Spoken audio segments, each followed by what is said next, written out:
Hello, everybody, and welcome. Happy holidays to another edition of Best Song, Worst Song through an artist's catalog here. All right, so we did Sticks the first time around. Check out that one on our channel here. And this time around, we're digging deep. We are going to dig into the bad boys from Boston, Aerosmith, as we go through each studio album. And that does include Honkin On Bobo this time. We did not include that in our actual ranking of the albums, only because it was a covers album. But we figure since this is just going to be a best song, worst song, we'll include it on this one. And we will run that all down for you. We are starting off, obviously, in chronological order. And the first album, 1973. So the best song on this album is the one that basically has lasted through the test of time. And that's none other than Dream On. No matter how many times I hear it, just not sick of it. And I know it's played a lot. A lot of bands try to play it and cover bands and stuff like that, but I'm still not sick of it. Unlike a couple other songs, which we'll mention in an album or two down the road here. But yeah, it was tougher picking the least favorite track on the album, and that's exactly what this one is. It's not the worst song on the album, but it's my least favorite. And that is gonna be the cover song "Walking the Dog," the Rufus Thomas song. Love it. Seen it live a few times, but when I'm trying to match it up against Somebody, Write Me, and all these other great songs, it's just the weakest of the lot. And that's where we got it at our least favorite off the album, although we do like it, Walking the Dog. So Dream On is the best, Walking the Dog, least favorite.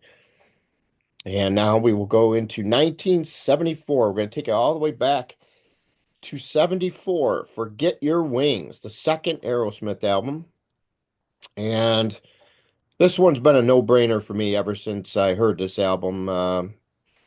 No doubt about it, the best song on this album, and it just is just great that it's never been overplayed. That helps.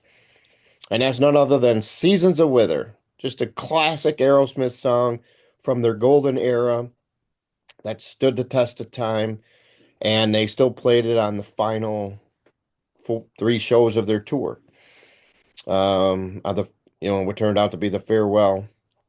So Get Your Wings is representative for the best song, Seasons of Wither, and my least favorite, Pandora's Box. It's an okay song, but nothing to really just write home about. I'm not compared to all the other stuff on the album. It's just, in my estimation, the weakest song on the album. So, 1975 brought us Toys in the Attic, and I'm thinking many people are thinking, okay, so you're going to either have Sweet Emotion or Walk This Way is probably your favorite. We're going to give that a big Nope. We are going with a different song as our favorite. And Walk This Way, actually is very lucky it didn't end up being my least favorite. I've just, overheard this song to the max, but it did beat out what my choice was. But let's start off with best song, and that is going to be the song that Steven Tyler did not even know that he wrote at one point, one time. Um, and that's You See Me Crying. Just a classic Aerosmith song, one of the best, definitely underrated. He only did it live once, and that was because his daughter wanted him to sing it. They were supposed to actually do the full Toys in the Attic album in 2009 when they were on tour with ZZ Top.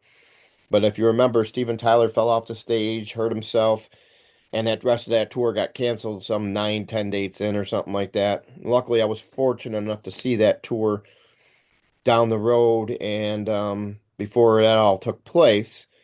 And it was good seeing some of those songs live. The only one they didn't play though, unfortunately, was "You See Me Crying." Like I said, he's only played it live once. That was in Jones Beach. And that's going to go down as the only time that song was ever played live, unfortunately. Now, my least favorite here is actually a great song. I do like it. It's definitely a really good song, and that's none other than Round and Round. But it's always been the dark horse for me. I don't know. I guess the rest of the album just always seemed so good. And then Round and Round kind of was in its own category. But I'll tell you this, haven't seen it live, which is a rarity. Um, I thought it sounded much better live, and I thought they did a great job on it when they played it back in 2009. So that's my favorite. You See Me Crying, least favorite, Round and Round. And then we dig into one of my favorite albums of all time, 1976 for Rocks. And that was a tough one. There's so many great songs on this album. For the good, it was just really hard to pick a favorite good one. And from there, it was even harder to pick, well, what song is the least favorite or the not so great on the album. So this one, considering it's one of my favorite albums of all time, I just maybe that's why, because I loved it so much, it was hard to choose. But I went with Sick as a Dog as my favorite song off this album, probably because it hasn't been played to death. I just love the live version when Tyler would seem like he forgot the lyrics and sometimes you couldn't even make out what he was saying in it. But Sick as a Dog is definitely my favorite song off this album. And sadly, even though I like it, I like the song, my least favorite is Get the Let Out.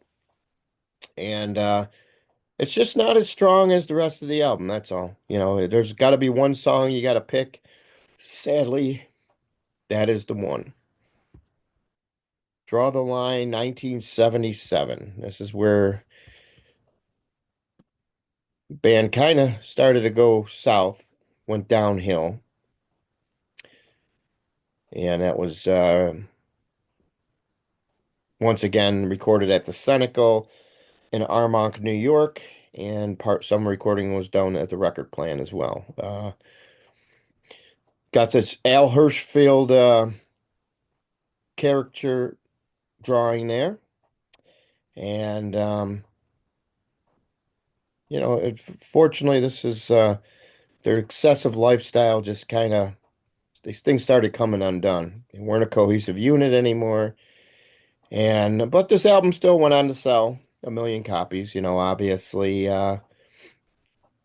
It's definitely got its highlights, and that's for sure. So we're gonna dig right into that one here. So this one's gonna surprise people, but we feel the best song on this album is none other than "I Want to Know Why," which was a great song that the band actually played live during this time period, from '77 till about '78.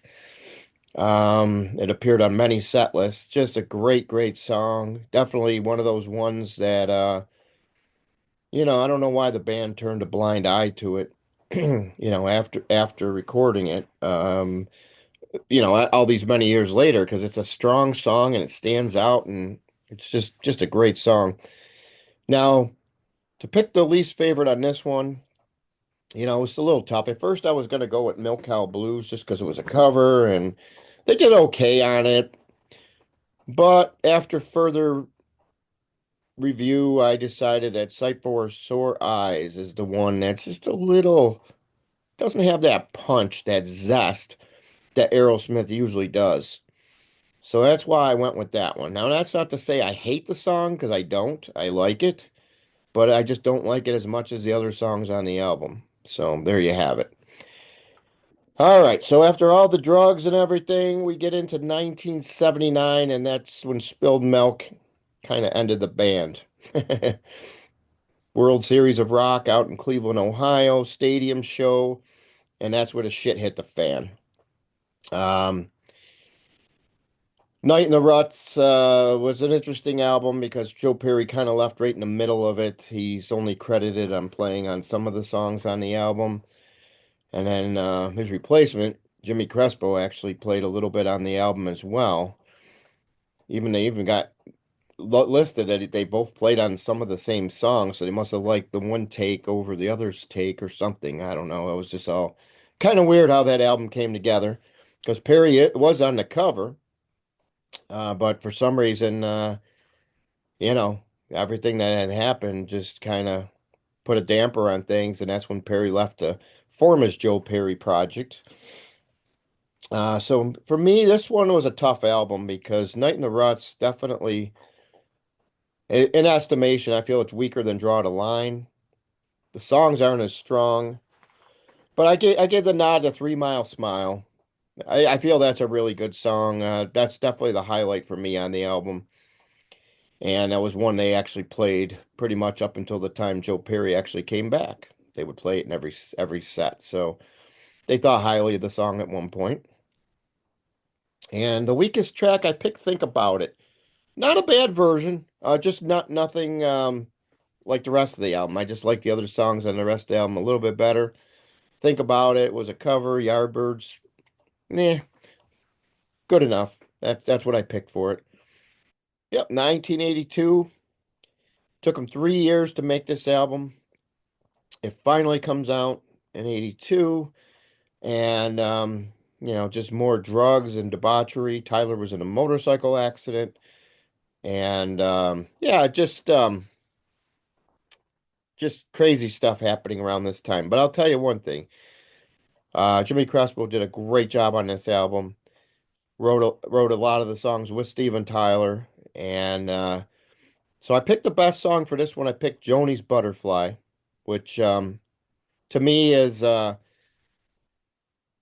it's weird because that song was written as an instrumental originally, but then Tyler put some lyrics on there, and I thought the lyrics he put on there were just fabulous. It just wasn't something you'd ever expect Aerosmith to do with the lyrics that are on there and everything, but I feel that this song is definitely it's great, what can I say? It's not, a dream on, it's not a top 40 smash, but yes, yet it is a great song that truly truly gets overlooked and deserves a much better um placing in the catalog of the greatest songs of Aerosmith for sure.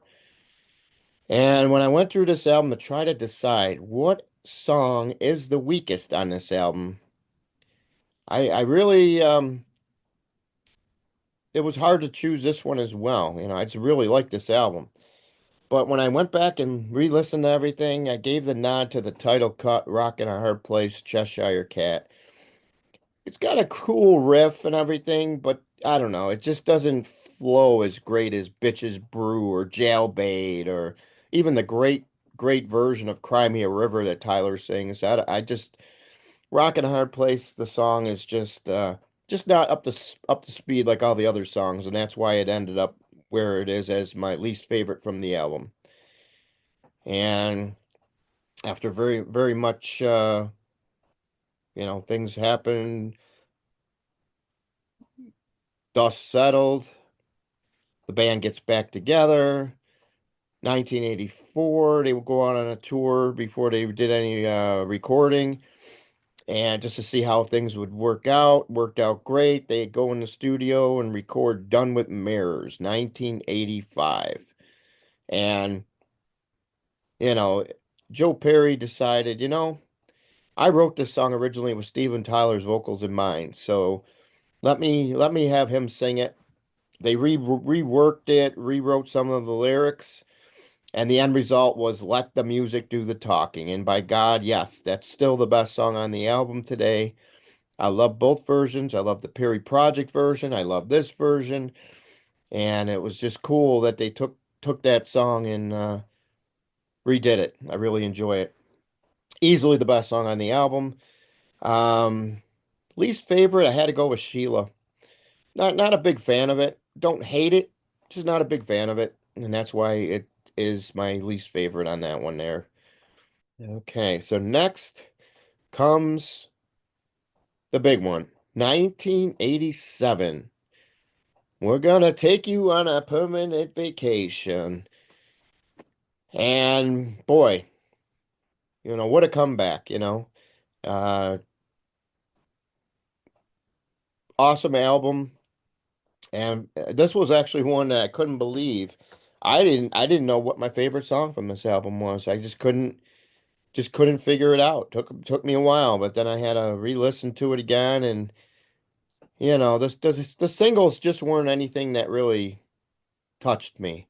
Some of the singles seem like they've been overplayed over the years, and but there was two songs that kind of stood out, and that was the first two songs on the album. So I ended up going with the best song on the album, Magic Touch, Don't You Know? So Magic Touch is my favorite song off this album, with Hearts Done Time probably a extremely close second. Just always loved those two songs. It's a great 1-2 punch to start the album, but we picked Magic Touch, just a smidge better than Hearts Done Time. Least favorite, it was between the movie. And then all of a sudden I said, the instrumental was actually pretty cool, but there is a song on there that has vocals that I'm not keen on at all. I thought it was kind of a lame song to begin with, and I said, "Yep, there it is. St. John." What a what a joke. I don't know. I'm not a fan of that song. And that one is definitely my least favorite. Don't like it at all. I think that's the first time I said that so far, so probably gonna see that a little bit more because we got some garbage coming up on a lot of these later albums. I can't praise everything these guys have ever done because everything they have done has not always been the best, as you will see. But the album that came out in 1989, now that was a great album. Got a lot of airplay on the radio. All the singles did pretty good. And this was another one that wasn't quite sure what song would be my favorite.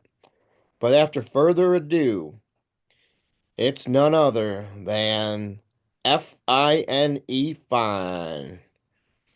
Great song.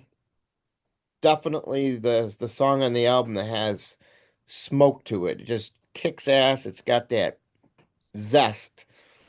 And that was the second song right after Young Lust. So another album with a great 1-2 punch when you go Young Lust right into Fine. So um the song that I least was my least favorite. Now I'm not counting all the like bridge the gap songs that go in between the songs because this album had a lot of those, but just songs in general. So I went with Voodoo Medicine Man. Yeah, never been really that high on it. Um, I know they played it live during the Pump tour. Um, I don't know, just never really got into it. So that's what I got for that. And then it took 4 years to make Get a Grip, but they finally got that one out there. And the song that stands out to me the most that I really, really, really, really like is actually none other than the ballad Amazing. Great song, another Richie Super composition. Man, that guy always seems to strike gold with Tyler when they were writing songs. But yeah, definitely Amazing is my favorite song off Get a Grip. It was never going to be Living on the Edge. That's got to be one of the most overplayed and boring Aerosmith songs in my estimation. Um, but Get a Grip is not actually a great album. It's a good album. It's got a good amount of 5 or 6 really good songs, but the rest I consider filler. And that includes, of course, Boogeyman, which is my least favorite on the album. I don't know. There's a lot of songs on this album that just never got the airplay, but the reason why I didn't get airplay is because they just aren't that great songs at all. So there you have it. Boogeyman is my least favorite. Okay, so that brings us up to 1997, and that takes us to Nine Lives.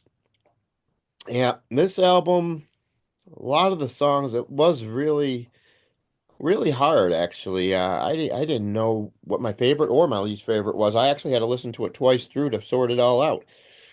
And I went with my favorite is Hole in My Soul. Something about that song is just great, the way Tyler tells the story. Um, But yeah, I think Hole in My Soul is definitely classic Aerosmith. That's just one of those great songs that has never gotten sick of over the time. It's hard to believe that album's going to be out 30 out 27 years already. Hard to believe. Man, I'll tell you. I remember the day it came out.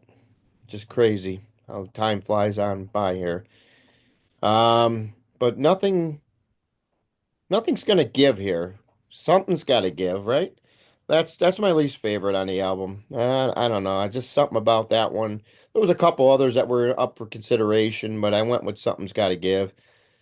Yeah, a lot of songs on this album definitely. This is definitely where, I think they started it and Get a Grip. There was a lot more filler than ever on any Aerosmith album. The CD age had a lot to do with that. CD, everybody had to feel they had to make like 13 to 15 songs because the CDs fit more songs than cassettes and, the albums did. So everybody felt like they always had to max it out to give value to their money or whatever. But I always felt that that's why a lot of these early 90s and on albums really they just don't stand through the test of time because there's just so much filler on those albums. The albums would have been so much better if they would have kept it to like 10 or 11 tracks. It would have made for a stronger album. Thank God for the 70s and early 80s, huh? That's all I got to say about that. All right, so 2001. I'm excited. I'm at work. I'm going to lunch. I'm going to Best Buy. I'm picking up the brand new Aerosmith album, Just Push Play. And it's like once you did that, you got it home, put it on. You kind of wish you didn't just push play. Obviously, the song Jaded was already out before the album came out. Everybody knew it, was familiar with it, and I thought the rest of the album was going to be great like that. And I just love Jaded, so that's definitely my favorite song on the album.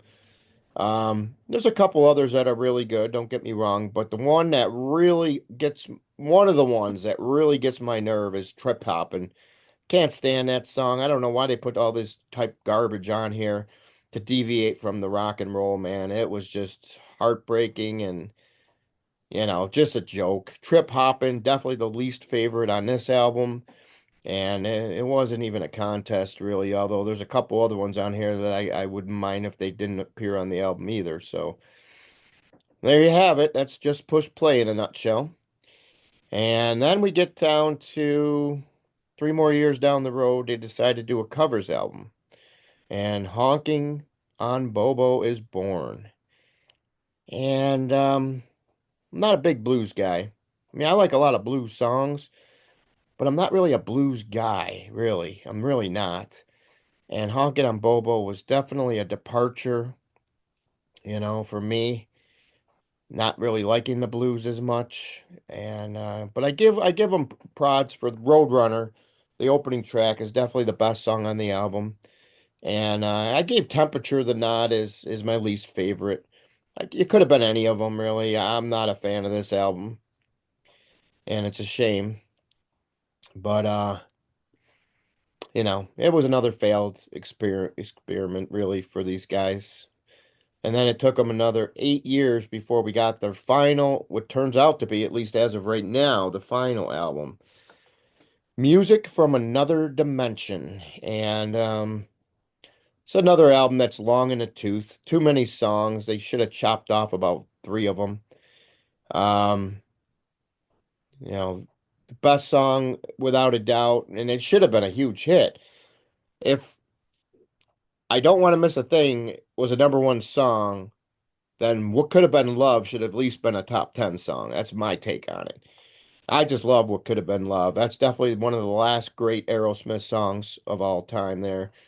Um, yeah, just amazing song that really did not even get anything that it should have gotten. I don't know, what these guys were thinking when they released this album, but it didn't get promoted in the manner of what it should have. But then again, when you're doing a song with Carrie Underwood's Can't Stop Loving You, yuck. Cannot stand that song. My least favorite. It's just boring. Can't stand it. It's not Aerosmith in my estimation. It almost feels like it's just Carrie and Tyler just doing a duet, although the Aerosmith does play on it. But definitely a disappointment for sure. Definitely not a album that well, the album itself isn't too bad, but the Can't Stop Loving You is a song that I could just definitely do without. And that's my least favorite on that album by a mile.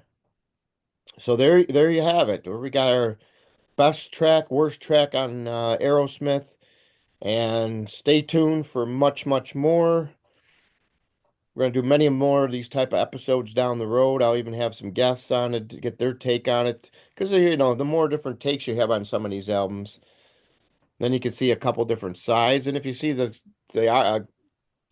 you see us both on there, me and my guests both picking the same songs, then probably stay clear of the album because we're pretty much if we're both agreeing on the best and the worst, that's usually not a good thing.